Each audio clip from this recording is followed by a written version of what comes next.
I'm co-host James Ash. And I'm co-host Phil Scaife. Welcome to the Business Lockdown.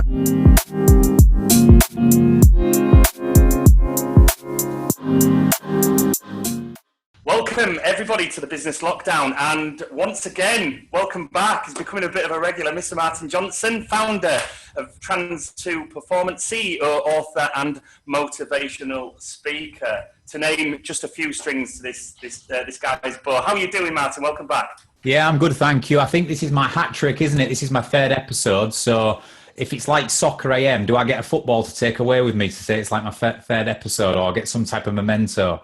My hat trick appearance. The beach ball. Yeah. A carriage clock and a Parker pen. No, it's good to be back. Good to have you. It's great to have you, and to our audience, clearly people have seen we're pumping out content every day, and what we're really doing is we as we would really recommend everybody out there with their content, whether it's online, on your website, is to really mix it up and test what's working. And we've got Martin, who's a return guest, as is Jonathan Leaf.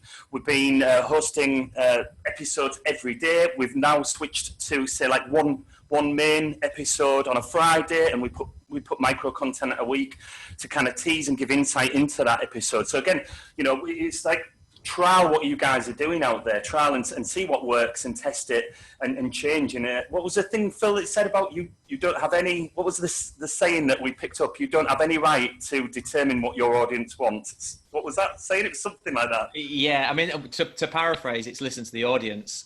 We don't, as business owners, you don't have the right to decide what works. So I think that's what we're doing here, isn't it?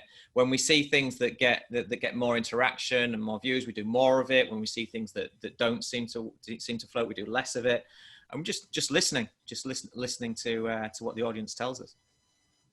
So would that be right in saying that means Martin's sessions are working then, because we've had him back on, or are we just purely being kind because he's a nice guy? Well, it's great to have. I was actually thinking about that the other day. I thought, you've invited me back twice now, so either they are interesting and it is working, or you're just entertaining me. One of the two. Box office smash. We're between Netflix and Amazon Prime at the moment. We're just negotiating terms on the series. Well, we're gonna discuss. We're gonna drill down on mental health and also anxiety induced by COVID-19. We recently had Mental Health Awareness Week, and I'll speak for all of us that we were pumping out content every day and linking in with various people within our network, sharing content that really resonates with ourselves and our audience. So let's hit it. So mental health. So what's how does that look like with what you guys do as a business, and also with your clients as well? And how important is that in your industry, Martin? Yeah, I mean, mental health is, with us just having Mental Health Awareness Week, I mean, it's always at the forefront of everybody's minds, I think, at the minute. Certainly in the last, I would say, 3 to 5 years, it's probably become more and more in mainstream media. It's become more important in the corporate world. So I think organizations have really had to rise up and start taking mental health seriously. And I think with that level of exposure, it's really important that we talk about mental health and we advise and guide on mental health. But also, one of the things, as you'll probably find out, that I am really passionate about, and sometimes I've talked about it at conferences, and I've spoken to healthcare professionals and to the NHS about it, and my opinion is not always a popular opinion, so let me just put that caveat out there. But I'm a massive advocate in the fact that in all of this awareness and in all of the progression of bringing mental health to the front of everybody's minds, that we cannot take away the responsibility and accountability from the individual completely. We've got to still understand that our mental health is a large part of it is our responsibility, and how we deal with and look after our own mental health. It's not just about saying it's an illness and therefore you either take some pills or whatever it might be, or you go on a prescription or drugs, or you go for intervention, and therefore the accountability is completely not with the individual. Does that make sense? So one of the things I've championed in the line of work that we do from a sort of mindset perspective and the way we think and the way the brain works is, mental health is we can do a lot ourselves for our own mental health if we understand it. And if we wrestle back some control, and I'm sure we'll cover some of the things in this podcast around that. Absolutely. What do you see? I'll ask both of you guys. What are the straight off the bat? What are the things you guys do that benefits mental health and your well-being? What are the main things is guaranteed to work? And then also then within our network, what have you guys seen within your network that people have started to do during this COVID-19 time that we're all experiencing? Phil, do you want to shoot off? Yeah, I mean, so through this COVID crisis, I think to try and keep myself and the people around me as sort of balanced, I guess, as possible. Routine has been a major part of it, but communication, really healthy, open communication about expectations within each other and within the routines has been really sort of fundamental. I think it's been. I think we've mentioned this before on other shows. As soon as the original way of working was taken away and was changed, or the original home life, it's taken control away from people that everyone needs an element of control or an acceptance of what they can't control. I think that's the counter side to it, isn't it? And so for us to be able to create a routine and to be in control of that routine for ourselves, I think has given myself and my team, being my family members, some balance. How about you, Martin? Yeah, I agree, and I think one of the when I speak to people about mindset, and when we coach people, and when we look at those who tend to struggle, whether it's struggle with anxiety, whether it's generally struggling with inner self-confidence, whatever it might be, we always look at it from a four-pronged approach, if you like, when it comes to your mental health, because it's not just about mental health. So I think James asked the question, what is it when you dissect it? What is it that constitutes towards it? Now, there is four-pronged approach for me, and the first one is it's mental. So it's the mental health. So it's what's going on in your head, right? It's your thoughts, it's your worries, it's your chemicals that you release in your brain, which cause different emotions. So we've talked before about cortisol being our fight or flight chemical. So those who suffer from anxiety, on chronic ongoing sort of trait, what we call trait anxiety, are releasing cortisol day in, day out. The tap is left on. They are just drip feeding cortisol, which is giving them that constant flux, that constant state of fight or flight, which usually as a human being, you would only experience in the moment of a situation that you felt at risk. So if you went up at heights, or, if a big, huge, aggressive dog ran up to you, you'd experience this fight or flight. Whereas for people who have the ongoing issues, it's like the tap's left on. So the first pronged approach is you've got to look at what's going on in here and how the brain works and how it interacts with neurotransmitters, or what we call brain chemicals.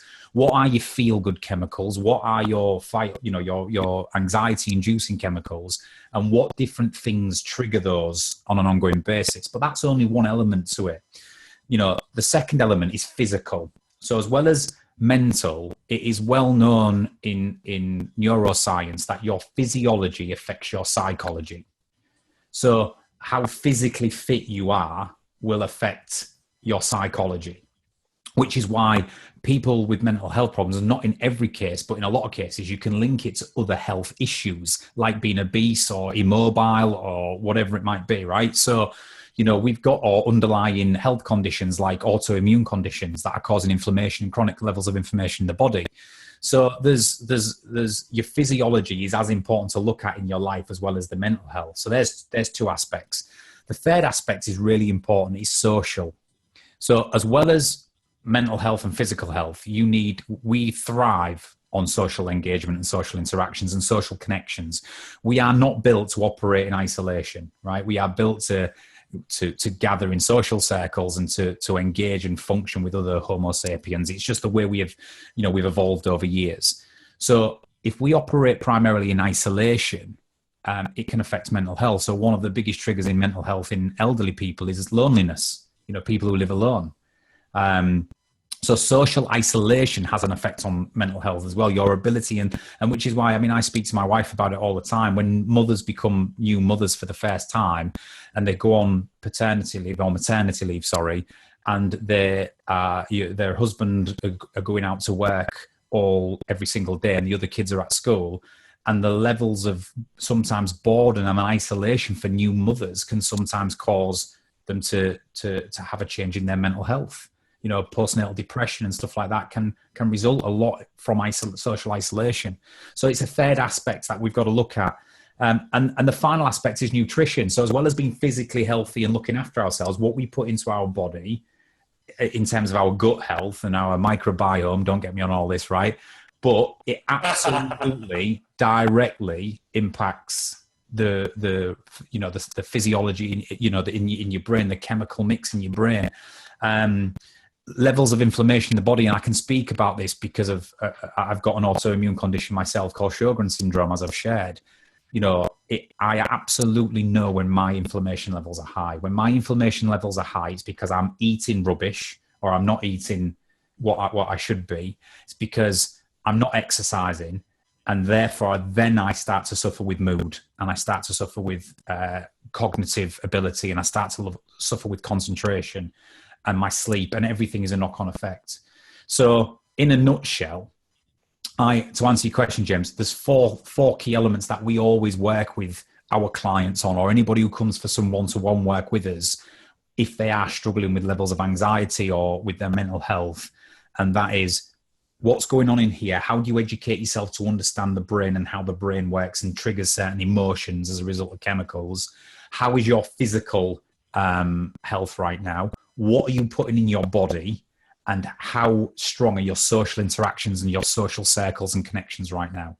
And what I'd also put into that social one as well that we see often is people can struggle for a period of time with mental health if one of those important social connections is broken, i.e.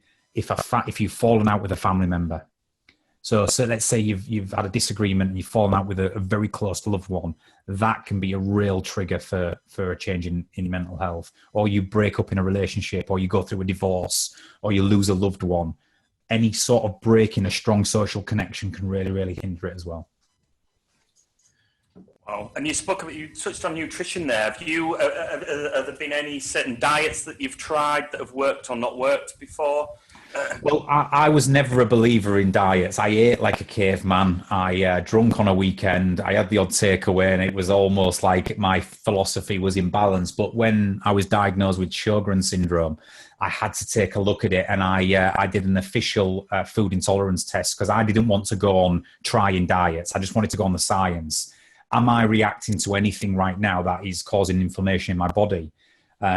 So I did an official gut test, which was sent off to a laboratory, and I did a food intolerance test. And what came back from that was I had high inflammation levels in my gut, and the number one thing that I was reacting to was milk proteins. So I instantly overnight had to remove all milk proteins, which is basically all dairy products, out of my diet. And I can't tell you the difference since I've done that. It's been a game changer for me. Now, all I would say is, if we went back to 2 or 3 years prior to me being diagnosed, I've probably been reacting to milk for years, which has caused antibodies in my body to react to it. I always had a little bit of eczema. I always was bloated. I also always reacted to things, but never enough to cause me concern. But maybe that is the reason why an autoimmune response happened in my body, and now I'm stuck with it. Maybe, who knows? But I tested positive for a sort of an allergy or an intolerance to milk proteins. And that's been a game changer. Just knowing that knowledge and taking that out of my body has helped tenfold. So I would always implore people, if you think something's not quite right, or you think something in your diet triggers certain symptoms in you, then it's 200 quid. You could pay private for £200. You can test yourself for over 300 foods and drinks and get absolute scientific answers as to what you're reacting to. Yeah. So how long have you been dairy free then now? I've been completely dairy free now for, I'd say, 15 months, coming up to a year and a half. And I never, in my testing, it never came back that I was gluten. I was allergic to gluten, but I am gluten free as well, because with an autoimmune condition, gluten is one of the things that causes inflammation in the body. And my rheumatologist, he's just not a fan of any of this, he dismissed it and said, no, I don't think I don't think food's going to make a difference. But my nutritionist, who has a different view, said, just try going gluten free as well. Like, take your breads, your pastas, your lager, which was the hardest one. Take all of that out of your diet and just see how you go for a couple of months, because it takes quite a few weeks to get gluten out of your system. So I did it. And here's what I'll say. When I went dairy free, there was a change overnight. I mean, it was instant. It was just obvious that I was intolerant to dairy. But when I went gluten free, I experienced virtually no change. So my view was, I'm probably going to be okay with gluten. So 2 months after doing it, I then had to reintroduce gluten into my diet to make sure that there was no different. So although I didn't see a big difference when I removed it, when I reintroduced it, it was tenfold. So I've just gone gluten free as well. So my diet is virtually gluten and dairy free, which means I'm forced to eat the things that we are naturally supposed to eat as an animal. So if you think about going back millions of years, we fed on, if it didn't grow in the ground or live, we didn't eat it, right? So I've taken all the manufactured grains out, everything that's made in a factory, right? All the dairy stuff I've taken out. And that also means that you've got generally a low sugar diet unless you eat lots of sweets. So my diet mainly consists of potatoes and rice, meats and vegetables and fruit. It's the caveman diet. It's the old school, diet. And I've got to say, it's made a huge difference over the last year. A huge difference. How's that work with the rest of your family unit? Yeah, it's difficult because obviously my kids, I've got 3 kids. My eldest daughter is 11 and she's more or less veggie anyway, not through any other reason as to the fact that she doesn't like meat. She just doesn't like the texture of meat. It's just one of them things. But what we've started to do is we started to give everybody the same stuff. So the kids are more or less gluten and dairy free, but they do eat their own bread and they can have yogurts if they want them and stuff like that. But in general, meal times, they eat along the lines with us. And my wife is happy to fall in with it as well, even though she doesn't have to. I mean, she can go outside of it when she wants to. But we generally throughout the week have meals where everybody can eat them. Yeah. But it's not hard. At first I really struggled because it's like, hang on a minute, I'm taking all dairy products out. I'm taking cheese out. I'm taking yogurts out. I'm taking bread, pasta, biscuits, cakes, all of this type of stuff you're taking. So I never found it hard meal-wise, but I definitely found it hard snack-wise. Yeah. So basically, chocolate is a no-go for me, and all that's ice creams are a no-go, and puddings are a no-go, and pies and all this type of stuff. But I think the only treats that I tend to have are crisps. I'm a bit of a stickler for crisps, so I tend to stick to them. But coming back to the point, it might not work for everybody, and I've never been one to enforce diets upon everybody and say that this is right and that's right, because there's so many variations, isn't there, from the Atkins diet to keto. There's all these different things, that plant-based diets, vegan, they all contradict each other in a slight way. But just for me, taking out the inflammatory foods out of my gut, which are gluten and dairy, as someone with an autoimmune condition, it has reduced my symptoms tenfold and increased my quality of life. And coming back to the point, my focus, my cognitive ability has returned. So for a 6-month period after diagnosis, I was struggling to concentrate. I had chronic migraines. I was struggling with my eyesight. I was sensitive to light. It really affected my work.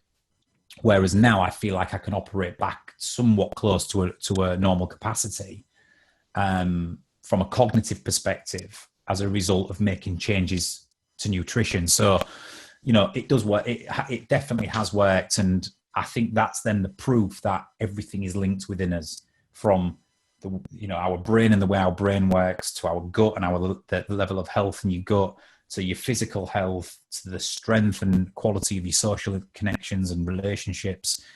It's all intertwined in terms of overall mental health. I'm a big advocate of intermittent fasting. So, and I agree with you.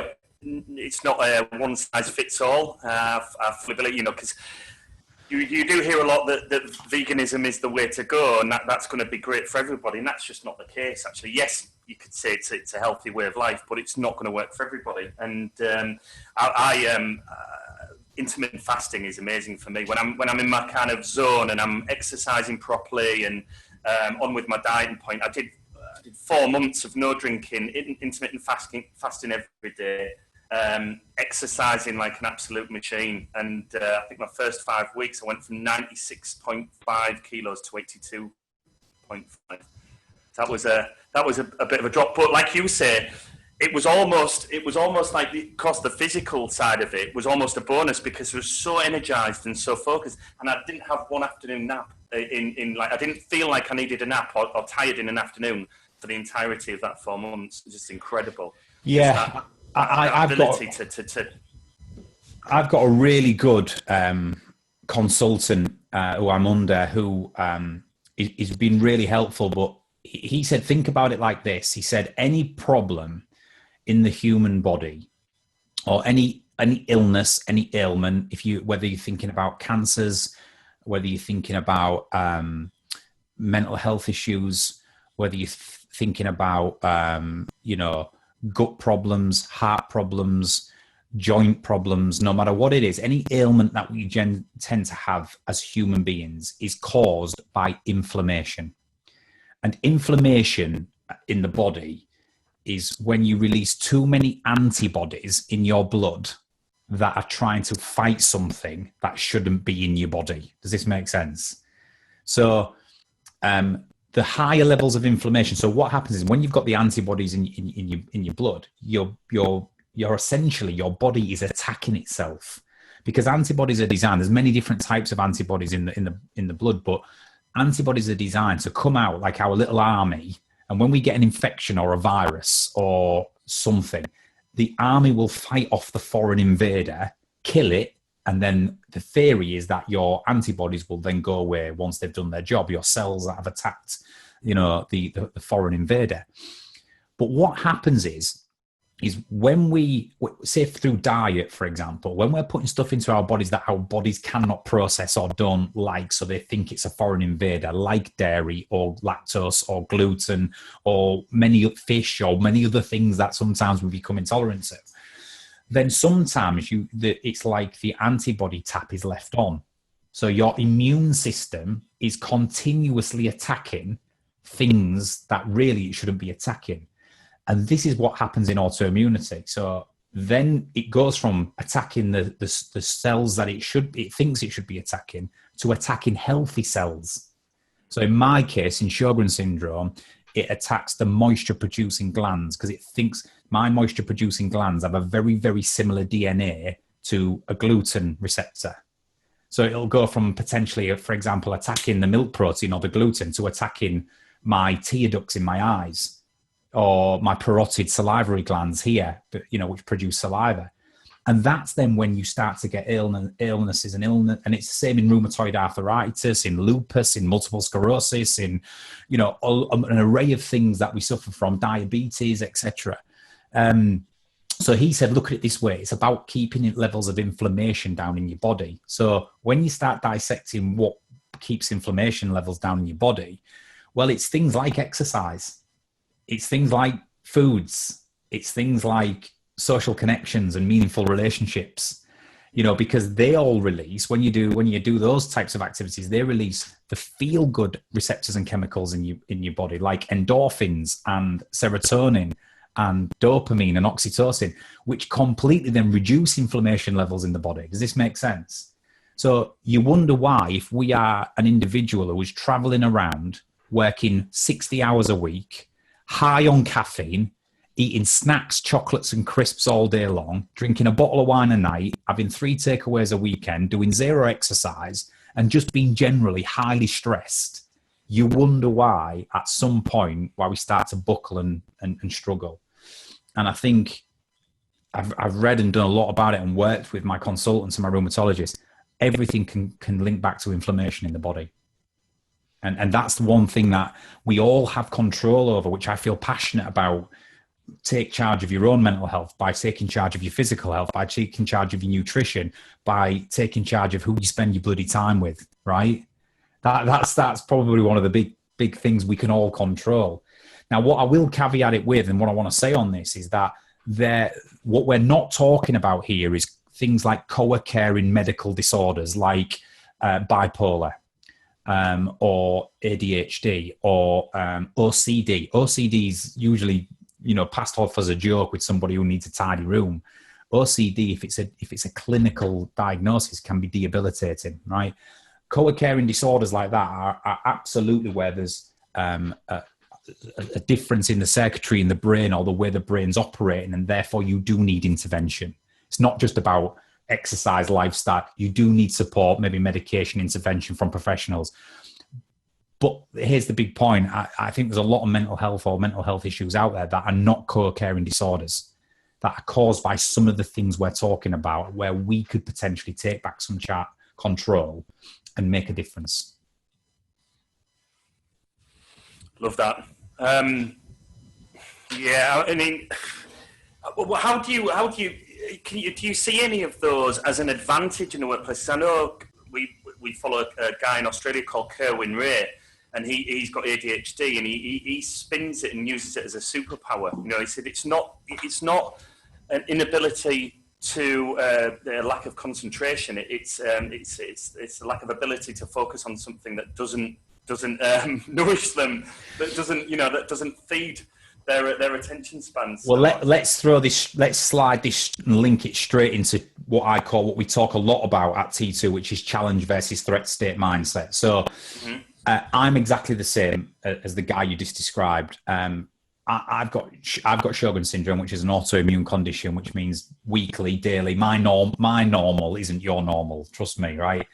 But what I do is I channel it and harness it and use it into the fact that I think I've got to be probably one of the most resilient people on the planet, because I can operate, run a business, run a family, and do everything with a condition that most people, certainly in North America, are sat at home giving up with, because you can go through chronic bouts of fatigue, you have chronic joint pain, you have debilitating migraines and levels of fatigue. You're really sensitive to light with your eyes, with your dry eyes. There's an array of things that you could use as an excuse, but that's when people go into what I call a threat state, and they don't rise to the challenge in a challenge state. So let me just position what that is, and then we can debate it. So from what we know in psychology, in performance-based psychology, is that you can be in one of two mindsets at any one time. You can be in a challenge state mindset or a threat state mindset. A threat state mindset is when we as humans are, a challenge state mindset. I'll start with that. A challenge state mindset is when we are aware of the consequence of what might go wrong. We are aware of challenges. We are aware of failure. We have that cortisol release to say, switch on, this is important to you, or you're at risk. But we are 100% focused on the positive achievement of a task at hand. Does that make sense? So we are aware of consequence, but we are more focused on what can be achieved, on what we control, and what we want to do. That's a challenge state mindset. A threat state mindset is when we release too much cortisol in the brain. So then the physiology of that is our hand-eye coordination reduces, our heart rate increases, our fine motor skills reduce. We experience too much fight or flight, and we go into a threat state, which means now we're overly focused on the consequence of what might happen, and we're trying to avoid failure, almost eradicating any focus on what we need to do. Does that make sense? Yeah. So let me give you a couple of examples. If in professional sport, we've coached footballers, rugby players, and golfers. If you're a golfer and you walk up on the first tee to tee off and there's water on the right-hand side, A good golfer in a challenge state mindset will be aware of the water, but they will be focused on what they control. So they will focus on their foot position, their swing. They'll look ahead where they want to hit the ball, right? And they will strike through with purpose in a challenge state. The golfer who comes up next and spots the water and says, can't go in the water, don't go right, can't go right, I'll end up in the water. So when they're focused on not going right, guess what happens? They go right. Because when human beings are trying to not fuck up, what do we tend to do? It's like when you tell your kids, you don't do this, what do they do? You must never go in that cupboard. What do they do, right? You know, when you become overly focused on what we need to avoid, by its nature, the fact that we're trying to avoid it means that we end up doing it. I stood up at a conference in the NHS recently and I challenged the high-level executives in the NHS because they have a thing in the NHS called a never event. I don't know if you've heard of it, but the never event means you must never do this, right? So it's like cutting the wrong leg off in an operation or leaving a tool in somebody or, you know, honestly, it might sound thingy, but that's the type of stuff that happens. So these are called never events. But by calling it a never event and saying to your surgeons and consultants and staff, you must never do this, it creates the reaction that you want, the urgency, but you wonder why we still have hundreds of never events per year in the NHS. Because we're getting people to focus on what we want them to avoid. And the golden rule is, and I'll bring you in for your thoughts, the golden rule is, with great leaders, with people who coach people, with people who have a really, really strong attitude through tough times, is always focus on what you control and what you want to achieve, and never focus on what you want to avoid or what you can't control. Because the difference between being in a challenge and a threat state mindset is unbelievable on productivity and performance. And to answer your question, the day I got diagnosed with Sjogren's syndrome, the consultant said two things to me. He said, Martin, you will suffer the rest of your life with these symptoms. And I thought, well, I may have them for the rest of my life, but I'll decide if I bloody suffer, thank you very much. Second thing he said caught me off guard. He said, you now stand a 40% increased chance of developing non-Hodgkin's lymphoma, cancer, which at this point, my wife starts to really worry and have a meltdown because she was in a threat state. Oh my God, that's 1 in half. I instantly Googled survival rates of non-Hodgkin's lymphoma in the UK, 92%. So I go, challenge state mindset, so I'm 92% likely to survive something I'm only 40% chance of getting in the first place. I will take those odds. And tomorrow my life is no different. And that is, from a mentality perspective, one of the biggest things I do in the work and I feel passionate about. And if my life work results in anything, it's this. We have to take the responsibility to understand that it's how we interpret the stress response and not the stress response itself. Anything can be interpreted as a challenge or a threat based purely on what you control and what you don't control and what you want to happen versus what you don't want to avoid, if that makes sense. Too many people get caught up in the consequence of the fear of what might happen or what this means for me. And we're right in it now in COVID, right? Am I going to get COVID? Is my loved one's going to get COVID? Is my business going to survive? What if I go under? What if this happens? What if I lose my job? What if I can't pay my bills? What if my kids go to school and get it, right? We're all consumed by the consequence and it's human nature, right? But let's wrestle back some control and get ourselves in a challenge state. And I know I've ranted on there a little bit, but I do feel passionately about it. What's your first thoughts, guys? Well, so that ties in quite closely with ownership as well, doesn't it? Control, because when you're in the threat state, I'm assuming that blame comes into that as well.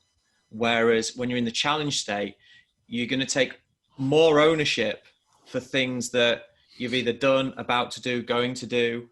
What you can control, you own the situation, and stress and anxiety can come from when there's an imbalance between what you feel you own and what you feel you've got no ownership of, and you blame something else and you say that it's an event that's outside of your control. So that you make a great point, Phil. the ownership of accountability is everything. I need to own my level of accountability. Because the problem with the shared responsibility is that it's nobody's problem. So people have to, they have to own it. You're right. And when people are in a threat state, you make a great observation. We then, the next thing that happens when we're in a threat state is we look for validation. We look for every reason as to why we are right. And that then significantly reduces accountability because we blame everybody and everything right, as to why we can't achieve. I could sit here and say, I can't run a business anymore. I've got an illness. I can't go for a 5K run every day. I've got an illness. I can't do this. I've got, but I refuse to go down that road because, this is everything. This is everything. As long as that's intact and as long as I'm mega focused, don't get me wrong. I have my wobbles and I have my challenging days, but I refuse to come out of a challenge state. And it's a bit of a stubbornness with me. It's like, I'm one of the people, you tell me it can't be done and oh boy, it can be done. Right. And, another example of challenge and threat in action, like people go, let's use sport as an example. Have you ever watched the World Cup where England are in a penalty shootout, right? World Cup final, it's the penalty shootout. Up steps the player to take the penalty. It's 4-3, right? It's 4-3. Up steps the penalty taker for the team with 4. If he scores, they win the World Cup, right? If he misses, they're still in it. What mindset is he going to be in? Yeah. What do you think? What mindset is he going to be in? It's a good challenge. He's going to be in a challenge state because he's focused on scoring the penalty and becoming the hero. Worst case, consequence, they're still in it, right? Up steps the penalty taker with 3. If he scores, they're still in it. If he misses, they're out the World Cup. What mindset is he going to be in? Yeah. Because his brain, his chimp, is crying out, don't miss the penalty. If you miss this, we're out, right? So that's an example of the way we operate and the way our mind works. The second penalty taker is trying not to miss. So they sky the penalty in row Z. Everybody screams at the TV and says, you're on £1 million an hour. Why can't you score a penalty? But it's because they are in a threat state. And don't forget, when we're in a threat state, you release too much cortisol. Your fine motor skills reduce. Your hand-eye coordination reduces. You start shaking. Your heart rate increases. You start sweating. And you cannot perform as well as you can in a challenge state. So there's a million and one things like that in the workplace that you can understand. The person who gets up in the boardroom to deliver the presentation in front of 50 people. And you know the content inside out and you know what you're on about, but all of a sudden you start breathing heavy and shaking and you make this big deal out of it because you're in a threat state. And I think pulling it all in and thinking about the situation we're in right now, from a survival perspective, there's a lot of people in a threat state. And if anybody's listening to this, I just want to implore them to listen to what we're saying and think about bringing it back into the present, wrestling back that control. What do you want to achieve at the end of all of this? What do you control? What actions can you take now and what decisions can you make? Because there is nothing more powerful than a decided mind. There just isn't. And that's what challenge state people do. Yeah. Decided mind, love that. Yeah, actually just grabbing something. And we've heard a lot about people saying just start. What's that? Take risk. What is it? Risk looking stupid. You get these like risk looking stupid or to be shit. Give it a go. It's those kind of those things that where it's like just take one small step forward in the right direction. And we're testament with this. Episode 1 was very, very different to episode 5, and 5 is very different to episode 20, and so on and so on. And it's just like having a go and being prepared to, having that vulnerability as well, being prepared to be vulnerable and put yourself out there in many different areas of your life, whether it's business or within your family environment as well. And it's great to be communicating with such a variety, a wide number of people, not only on the business lockdown, but using Zoom now is connecting with friends and family around the world, and the amount of people just having a go at something, whether that's crafts or developing their social media side of their business they've never had time to do. It's inspirational, drawing from all of these people, just giving something a go out there. And it was interesting. You spoke. My thoughts when you spoke about the NHS, and it's just that, like, telling people what they shouldn't do. Don't do this. Don't do that. I mean, isn't it such a shame that I take that is that we've got such a huge blame culture that I think we adopted from America, a few years ago now, that as long as we say don't do this, if it's done, then you kind of, we covered on that. So how difficult is that to, speak with leaders in the NHS who are like having to sign things off, so they've actually told someone not to do it, so that, their asses are covered. How do you deal with that? Well, we are entirely designed. Right, our nature is entirely designed to be in a threat state. So this is the first point I'm going to make. Everybody is more susceptible to a threat state by design, right? Because we are an animal whose number one innate function is survival. So if your number one innate function is survival, so we talked before about in 7.8 seconds you have to assess friend or foe, like, dislike, fight or flight. Because survival is our number one goal, then we're always more susceptible to a threat state because your brain scans for danger first and foremost over anything else. Does this make sense? Mm. So by design, we're all susceptible to a threat state. And that's why naturally we will always focus on when we come back. So let's look in the workplace for an example. A sales manager whose sales team are not performing in a quarter, right? The sales are down. And the sales manager goes into the bosses, and the bosses or the board, whoever it is, reads the riot act, right? Because the sales are down. And they'll say something like to the sales manager, you need to get out there and fire a rocket up their arse because we cannot afford to miss target this quarter. Does that make sense? So the sales manager is then put in a threat state because they are now focused on, if I miss target, if my team misses target this quarter, I'm on the hook. So they'll go out onto the sales floor, right? And what do? They regurgitate the threat state. They pass it on because they'll go out and say, right, team, listen in. We cannot afford to miss target. I've just had a bollocking in there. We've got to up our game, right? We can't miss target this quarter. So then all the salespeople are going, I can't afford to miss my target this quarter. They're in a threat state. They're consumed by what if they do? Is my job on the line, right? Am I going to be performance manager out of the business? And then we expect these people to make the bloody sales, right? And this is what's wrong. And this is the challenge with it, right? Whereas... Let's just stop in there.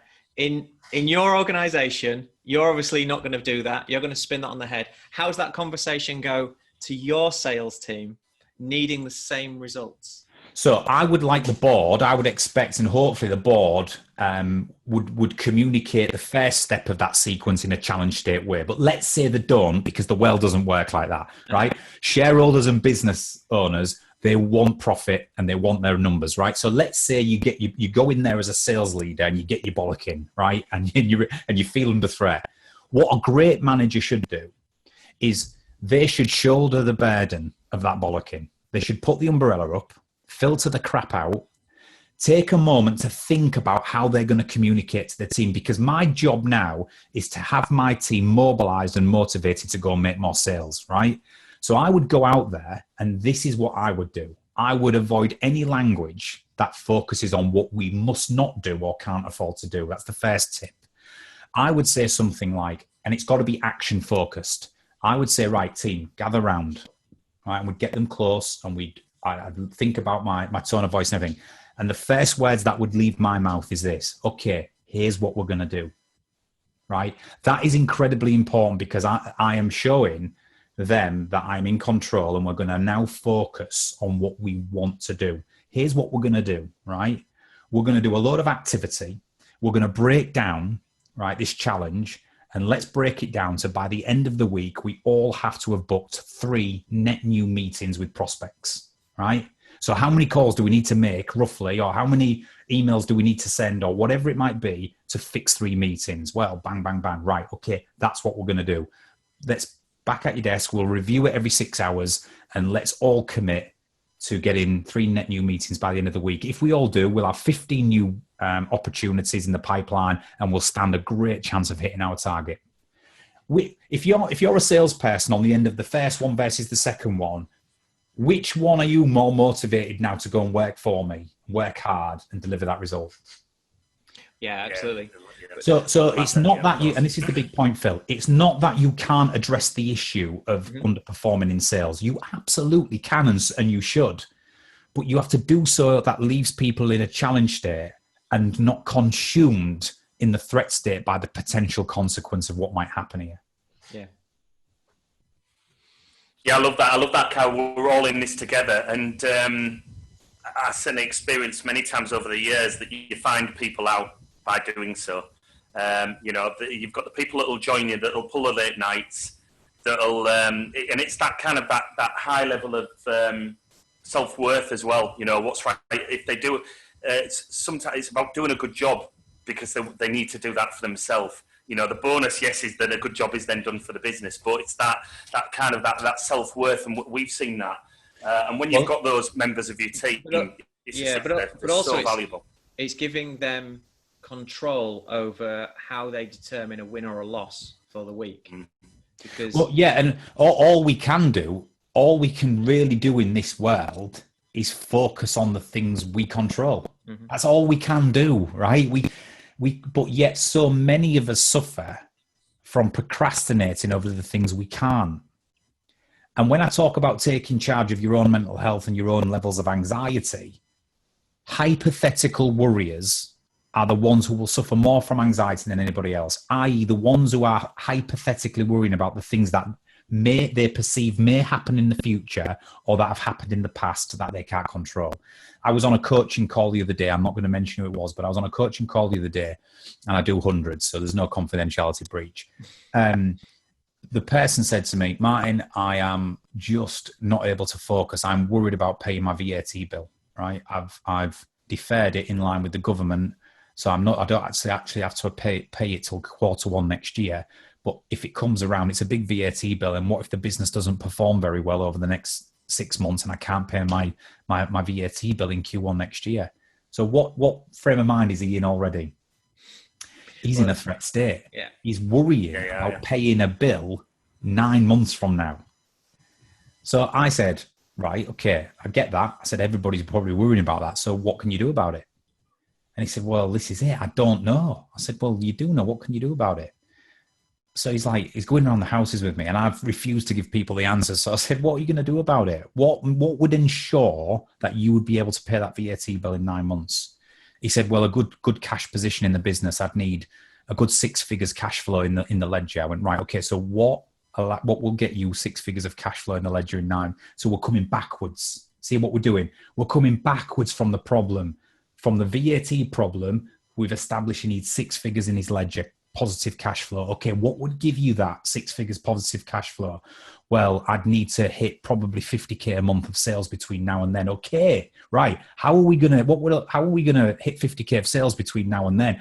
We all of a sudden, by the end of the conversation, he's picked up. He's positive. He's writing notes. He's got an action plan. He knows what he's going to do this week. He knows what he needs to drive, and he feels back in control. And he left in a challenge state. And I sometimes think that that's a really easy process for anybody to do. Work back from the hypothetical problem that you're worried about and just start asking the question, okay, so how do I do that? So what enables me to do that? And it might seem impossible, but just keep working with it. So what would allow me to do? But all of a sudden you'll end up with 2 or 3 actions that you're ready to to go on. And I think that's really important.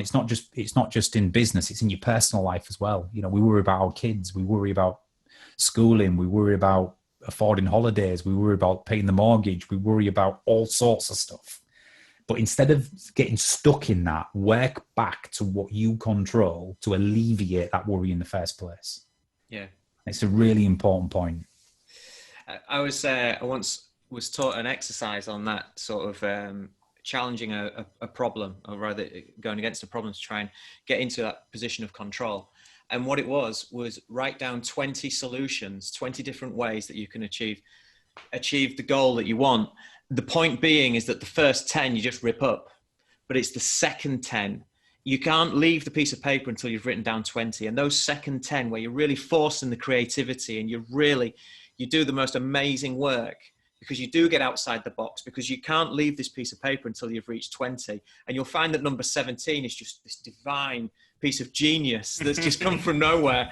And you've just got such passion and you've got control. That's the way to sort of to tackle those problems. So there's an exercise on that, Phil. I think it's the bubbles exercise. So you write them in bubbles. So you draw the circles and you just, anything goes. It can be crazy suggestions. It can be, and then there's a second layer to it. So once you've done your first 10, like you say, do little offshoots from the bubbles and do another smaller bubbles. And how would this work out and how would you do it? And you're absolutely right. Before you know it, you've got 30 ideas on how to combat something you've been worrying about for 4 days. Yeah. So yeah, it's all about feeling in control, because when we feel in control and when we can physically take actions, then by the sheer nature of how we're wired, the cortisol release slows down, the chimp goes away, the logical brain starts to engage, and we start then moving forward. And with every step forward, we feel better about the situation. And it's like, you know, the Andy's Man Club in Hull. I know you've done some stuff with Leon McQuaid. I know Leon really well. Some fantastic work they've done. I've done a few guest slots down there. Just the ability to talk to people is sometimes the medicine, right? Just the ability to offload for the first time in a safe environment and actually start thinking, I can do this, right? I can handle tomorrow and I can get through the next day. And, you know, that's what it's partly about. And that's what I talk about constantly when I talk about we've got to wrestle back some control and take some accountability. Yes, there are situations, there are environments that test us, you know, but if we constantly stay in a threat state by focusing on the things we want to avoid or we don't want to happen, it's a spiral. It really is. And Martin, the importance of having a purpose. Oh, so you give it. Our good friend Jordan Peterson. I was delving into some of his content, and what really stood out was having enough of a purpose to get you out of bed on a bad day. And I was just like, when he said that, it's like, of course. And you're gonna. Yeah, well, I was just gonna say, James, that I'm a man of science, so I like to look at it's not a fluffy thing. I like to you need the evidence behind it, right? So what we've talked about so far is cortisol causes the fight or flight response in our brain. So it gives us the anxiety around surviving or around exposure and consequence, right? So cortisol we're wired for it, right? Don't be scared of it. We're wired for it. One day it will save your life. The rest of the time it's going to play havoc with your ability to, you know. But having a purpose is the number one thing in our life that releases the feel-good chemicals in our brain. Serotonin, oxytocin, dopamine, endorphins, right? So unless you have a clear purpose and you've got that get up and go and that sense of belonging and that you contribute to society or to a cause in some way, then you're going to be releasing more cortisol than you are endorphins, serotonin, oxytocin, dopamine. When that chemical balance is out of kilter, i.e. you feel like you have no purpose or belonging, and you're stressed to the max and worrying, that's when you start to develop trait anxiety and ongoing mental health. No matter how big the challenge, if you've got that juicy flag on the hill purpose, it'll always fight it and keep it in balance. And, you know, me having the business over the years has given me a great sense of purpose in terms of providing for my family. And not only that, but I've got a responsibility to keep all my staff in work and to delight customers. And that has completely counteracted the challenges I've had with autoimmunity and inflammation and, you know, and all that type of stuff. Without the business, I don't know how I would react. I would have reacted to Sjogren's. Maybe without that purpose, I wouldn't have been able to be in a challenge state and balance it. But James, you're absolutely on the money. The science behind it is the purpose in our life gives us the feel-good chemicals that we need to keep, you know, the threat of cortisol and consequence in check. And the amazing thing that I picked up was, if you're just searching around for what your purpose might be, you know, you can be forever searching. So just pick something that is going to be the wrong thing, because at least you're trying something. At least you're going in a certain direction. And once you do that, then things start to happen. You'll meet someone. You'll engage with people that you never imagined meeting and talking with, and then all of a sudden, you know, all of your anxiety levels can drop, your confidence can boost, and that was an amazing thing. And go back to our friend Mr. Peterson, Dr. Peterson again, was the famous thing that he said was tidy your room, and it's almost become a meme now, and it's like, right, if you don't know what to do or how to get your life in order, tidy your room. And if your room's too messy, then tackle one corner. Tackle one corner, because you can you achieve that in 30 minutes? Well, yes. And then you take a step back, and that looks very different than it did 30 minutes ago. And then you've got that, you've achieved that. And then get back to playing video games or whatever it is you want to do for the rest of your day. But the next day also give yourself another 30 minutes, tackle another part of your room. Yeah, and this is a really important point on purpose. Purpose is not so. I have many a debate with people about this, but I think there's enough evidence and data to support it. Having a purpose is at an individual level, and therefore being a mother or a father, for example, or a husband or a wife, isn't purpose. In isolation, it's not purpose. So for a mother or father to be a full-time mother of 2 or 3 children, doing the school run, doing the shopping, and basically all the other, you know, mundane, absolutely mind-numbing tasks that comes with being a parent, right, in itself is not enough. You need something outside of that makes you feel that you have something of your own that you contribute in some way. You know, again, I've spoke about it to my wife a million times. You know, she came out of work for 9 years for us to have 3 kids, right? She had her own independence, her own bank card, her own finances, everything, right? Her own career.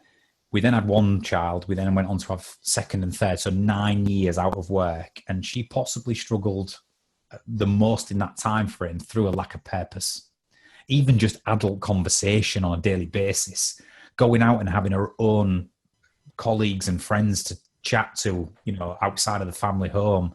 And since she's worked at the hospital in midwifery for the last 2 years, she's got a mojo back because she's got purpose. She's got her own thing outside of the family unit that's hers, that she's got a responsibility for. And I think for mothers or fathers or people out there, if you are struggling with your purpose, but you're trying to find it solely in the family unit, that could be part of the problem, right? You need something I believe that's yours, that gives you that greater sense of belonging outside of your bubble.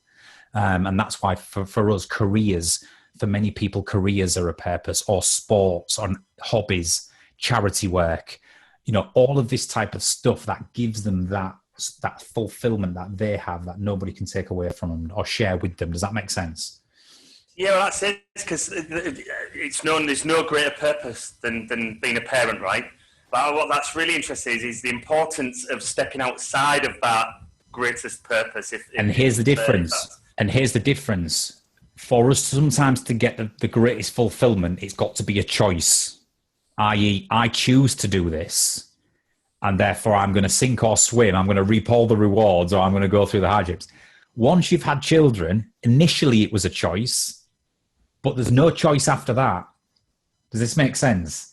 You've got no choice but to be a parent. You've got no choice but to take care of them, right? You know, obviously you've made the choice, but that choice is taken away from you. With things like hobbies and altruism and charities and careers, it's always a choice. It's my choice whether I choose to be in business or not, whether I choose to continue in what I'm doing or not, right? I'm accountable for that choice. And therefore, the highs are incredibly high. I get great self-fulfillment from what I do. And the challenges are incredibly challenging because I'm on the hook, right? So I think that's an interesting one. I think it all goes into the mix. But what I'm saying is I talk to so many people who resonate with this. If your entire purpose is wrapped up in your family and being a mother, a father, or a husband, it's not enough. For many, it is not enough. You need that. On top of that, you need that extra individual sense of belonging, or that you contribute in some way. Powerful stuff. Powerful stuff. I can certainly. I mean, I'm not a parent like you guys, but it's. I often think with me, it's having the ability to do something or having the choice. Most of the time, not taking that option, but knowing that it's out there. And I think that's the biggest thing with COVID-19.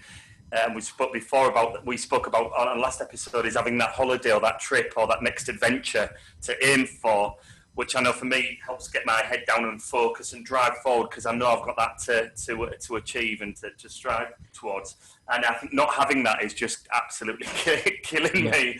You know, and there's a number of my mates who I've spoke to as well who also can relate that once that control has gone, it's people are really feeling that. And you know what? For everybody's different. For everybody, it's not about having, a purpose where you are an entrepreneur or you run a business or you're an author or whatever it might be, or you've run marathons. It's not always about the big grand stuff. For some people, and one of my best friends is like this. For some people, security and routine is enough of a purpose for them. So, they get up, they don't have any leadership position, they go to work, they contribute for a number of hours, they get paid, they go home, they pay the bills, and they have a stress-free life. And that gives them meaning, right? So for everybody, it's slightly different. But as long as you're comfortable and happy that gives you purpose and meaning, then that's fine, right? There's some people who don't care about money. They want enough to pay the bills, and then they want to veg out on the beach and surf and have a stress-free life in nature, right? Who's to say that that's wrong? And there's other people who want to have serious goals and be a millionaire, or, grow a business or have a property portfolio. And they're not wrong either, because you've got to suss out what actually gives you purpose, One thing that stands out with that, I've been on a mate stag do in Benidorm, 20 odd lads, whatever, and was chatting with one of his best mates who's a boiler fitter. Of course, I was saying, so do you enjoy what you do? And, I go down that route, which I always do when speaking with entrepreneurs or business leaders and whatnot. And he just say, no, not really. I was like, so why would you do it? And he says, because it provides me with my home lifestyle, which I just love. He says, I love getting up and being with my family, and I love going home at the end of the day, and that pride that's attached with going and earning a wage and coming back to my family, which is the most important thing. And I was just like, okay, that really is. And for some people, the career gives them purpose more so than anything else. For some people, their career is a way to pay the bills to fulfill their true purpose in their personal life, right? And for others, it's a mix. They have an amount of purpose socially and personally, and a reasonable amount professionally. So it's not a one size fits all. The key here, though, is you will know when it's right, when generally you have got the balance of reward versus risk, right? Because I know that in what I do, it carries a risk. If you're going to stand up in front of hundreds of people all the time and put your reputation out there and your thoughts and to be shot at, then it carries a risk. But the overwhelming fulfillment I get once I deliver a 30-minute keynote to 1,000 people and there's a rapturous round of applause, I can never replicate it in any other environment. It's like in golf. You might be absolutely rubbish in golf, but you hit one shot, right? One shot on the round, clean down the middle, and it's enough to keep you going back, because the fulfillment is outweighs sometimes the frustration. And in my career, that's what I would say. Sometimes it's frustrating and it is challenging and it's hard. It's not easy to do what we do, but the fulfillment I get from it, I don't know if I could replicate it anywhere else. And that's why I love what I do, Well, before we wrap up, and we've touched on vulnerability, and if you'd be willing to share some vulnerability with us, and you've spot that you stand up and talk in front of hundreds of people at high-profile events, Can you share with us when you maybe bombed, or there was a moment that you cringed inside, or you made it up, and afterwards you're like, oh, and, you know, is there a moment that springs to mind? Because it can't always be good. Can't always be run smoothly. I could tell you a million stories. And the one thing to say, so there's one particular story, but the one thing I will say on it is, if you ever speak to a speaker or anybody who puts themselves in the arena, as I call it, if people say they are not nervous, they're lying. You know, I've been doing it 14 years. I've done thousands of gigs in front of thousands of people, and I still get nervous every single time. My heart rate increases. I get my fight or flight. Difference being is now instead of being incredibly in a threat state about it, I now channel it into, come on, it's showtime, right? You can do this. You've done it before. So yeah, and that's part of the sadistic side of why I enjoy it so much, because it is nerve-wracking. It's absolutely nerve-wracking. But the biggest time that I could have just probably had the ground swallow me up was one of my first ever decent sized gigs. I mean, at the time it was probably about 350 people. So not huge, but big enough for one of your first times. And I'd spent ages on this presentation, and I don't tend to use a lot of detail on presentation. It's just a few visuals, for me to talk through, but I'd spent ages on it. I'd absolutely nailed the opening. So the biggest thing as a speaker that anybody will say is your first 10 seconds. If you nail your opening, it's like the comedian who nails his first joke and everybody laughs. The comedian who nails his first joke and everybody laughs, right? Everyone's going to laugh throughout the full thing. So for a speaker, it's like good start, get people on side. So anyway, I'm ready to go. I'm ready to rock. And when we got there, I couldn't use my clicker. They handed me a clicker and said, listen, we've already set it up for you. Your slides are on the screen. Just use that clicker. So instead of me just saying, right, what buttons do I press? Because all clickers are the same, surely. Right? I walked out to the rounds of applause, and I did this introduction, and I absolutely nailed it. I did this introduction, and I turned around and I went, so... And I clicked to the first slide and I turned the PowerPoint off. So the whole thing went literally like that. And I was like, I looked at the screen, I looked back at the audience. They realized what I'd done because I'd pressed the exit button on the clicker, the exit PowerPoint button. So literally, I tried to style it out and I said, but I couldn't. I just went, can anybody just help me get them back up? And there was a few laughs in the audience and I was thinking, oh man. As it turned out, we did it pretty quickly, got the presentation back up, and I made a tongue-in-cheek joke about it and somehow got them back on side and it went all right. But when you feel yourself going red, you feel yourself burning up. Yeah, it was. And there's a million other times where, little things have happened. But this is what I think, if you show that level of humility and you sort of self-deprecate a little bit and, then everybody else sort of roots for you and goes for it. But it never gets easier. It never gets easier. It's funny, you would almost, not that you choose for those moments to happen, but I always find that it's those moments that really define you.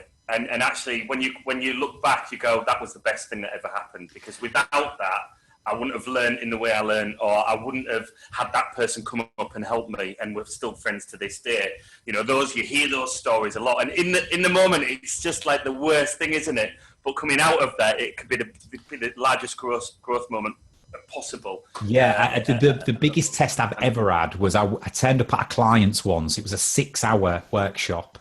I had about 50 slides that we were going to work through methodically with instructions of the workshop and different bits of content and all the rest of it. And I got there, and it was a really old-fashioned office, and they had no projector. They had literally nothing, no screen, nothing for me to connect up to. So I'm sat there, I've got a room full of people, and I've literally got nowhere to hook my MacBook up to go through the workshop. So someone sort of went, I could go out to PC World and get one. And I was like, oh, no, Anyway, I had to do the full 6 hours on Flipchart, and I had to Flipchart all my slides from memory. And it was the biggest test of if I knew my content on a deep level. Did I know the workshop and my content deep enough to get away with doing it? Anyway, we did it. I did the entire 6 hours on Flipchart, and it went amazingly well. And it actually taught me a lesson to not rely on slides and on visuals to conduct a session. It was much more natural and fluid when we were just flip charting and discussing and brainstorming. But it was the ultimate test of your knowledge, and that was a really difficult gig, that one. But again, you know, to your point, James, it builds character, it builds your skills without a doubt. I think it's safe to say that there's no time like the present when we're talking about building characters, right? And I'm sure we can all relate to that, but also the people around us as well. And I'm sure I speak for all of us that we're all playing pretty large roles with our friends, families, colleagues, and our wider network. And you know, Business Lockdown is testament to that for sure. So, I mean, thank you again, sir, for joining us. Like John said, it's been great to have you on board. No doubt we'll have you back sooner than later. That'd be great if you'll come back. Well, you've got about 4 more weeks. Where we've just announced we're going back into the workplace July the 1st, so I'll be pretty stacked. But if we can get another couple in before then, I'm more than happy to do them. Yeah, that'd be awesome. Well, thank you for joining us once again. Yeah, cheers, thanks, Martin. Thanks, guys. Cheers. See you later.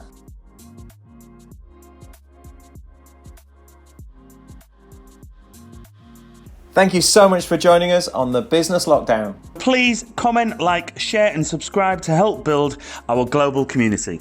We look forward to seeing you all soon.